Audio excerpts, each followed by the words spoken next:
Praise the Lord. आज आम Bible भेदक चषमा अर्थात बाइबल को विभिन्न दृष्टिकोण आम पढ़ी था बा जानिले आम बाइबल को सहजरे आ भल भाव बुझीपर क्यों प्रकार चषमा पिंधिले आमको क्यों प्रकार देखा जाउछि सेटा होछि दृष्टिकोण। दृष्टिकोण एक आदि पुस्तक 1 पर्वरु 11 पर्वरे मनुष्य एवं मेसोपोटामिय सभ्यतार साधारण तथा स्वाभाविक इतिहास को उपस्थापन करा जाइछि। अन्य शब्द रे कहबाकू गले यह जगतर प्राचीन तथा आद्य इतिहास को उपस्थापन करे। एही संकुचित फाइल रे एही पुस्तक रे बा अल्प किछि लेखारे शास्त्र बा बाइबल रो किछि अति गभीर सत्य गुड़िक साइति रखा जाइछि। एक धन भंडार जो संपूर्ण शास्त्र बा बाइबल को पढ़िबार ढांचा बा रूपरेख लुकायित भाव रे रहिछि। आदि पुस्तक ठारू प्रकाशित वाक्य पर्यंत व्याप्त विषय वस्तु ख्रीष्टंक ठारे परित्राण को आमे जानिबा पाई और अनुसरण करिबा पाई हमर दुई गोटी दृष्टिकोण बा चषमा जहाँ को कहबा प्रयोजन रही। जो दृष्टिकोण बा चषमा दे आमे संपूर्ण शास्त्र को तथा बाइबल को देखिबा। दृष्टिकोण एक किए राजा अटंती तत्संबंधी एक राज्य संघर्ष भावरे शास्त्र बा बाइबल बा सारा विश्वर राजा किए अटंती से संबंधी संघर्ष एटा गोटे दृष्टिकोण। यह गोटे दृष्टिकोण जो दृष्टिकोण सबु बेले आमे मन रखिबा उचित।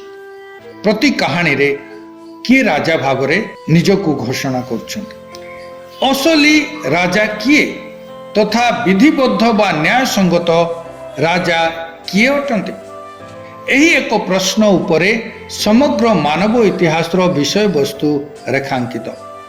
सृष्टिकर्ता ईश्वर ना सृष्ट मनुष्य राजा अटंती एही प्रश्न गोटे मूल विषय वस्तु जहाँ समस्त शास्त्र तथा बाइबल रे परिव्याप्त होई रहिछि।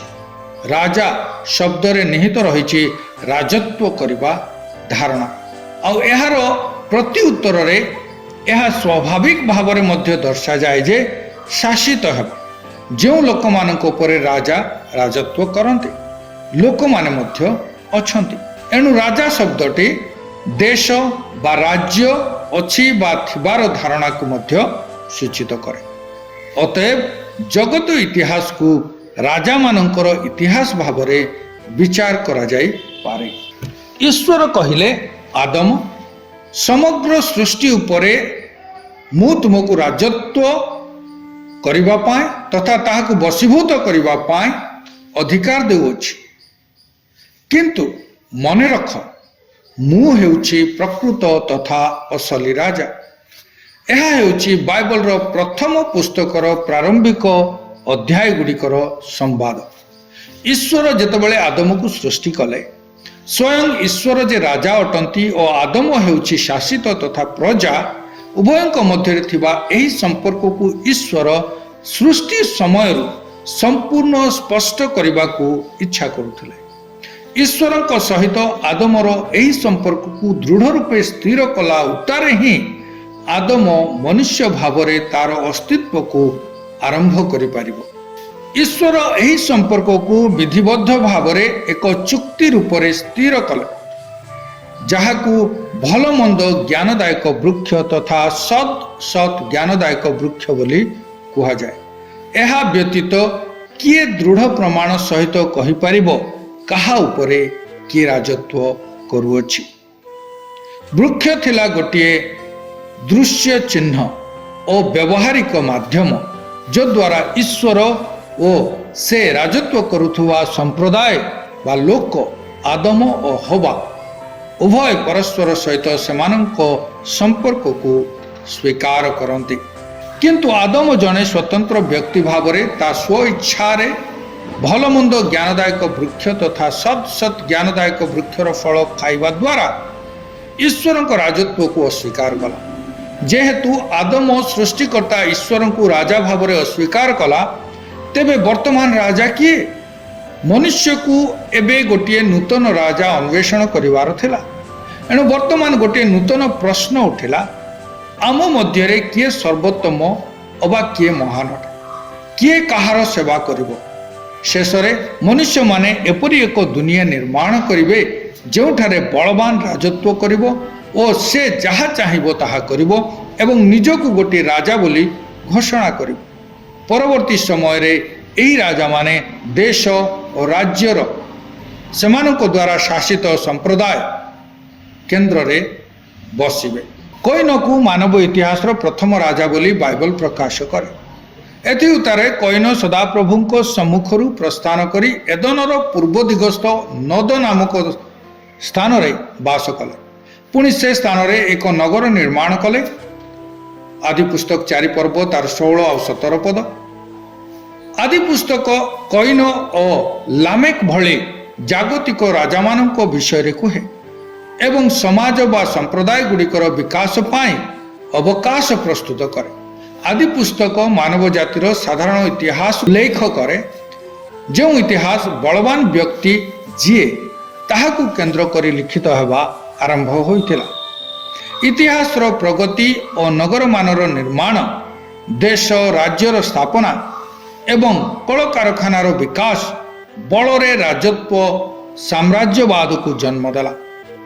आगकू बढ़ुवा इतिहास मध्यरे जो समस्त वंशीय लोक माने ईश्वर को राजा भाव अस्वीकार कले एवं यह परिवर्ते बलरे राजत्व कले से माने होउछंती कोइन वंश।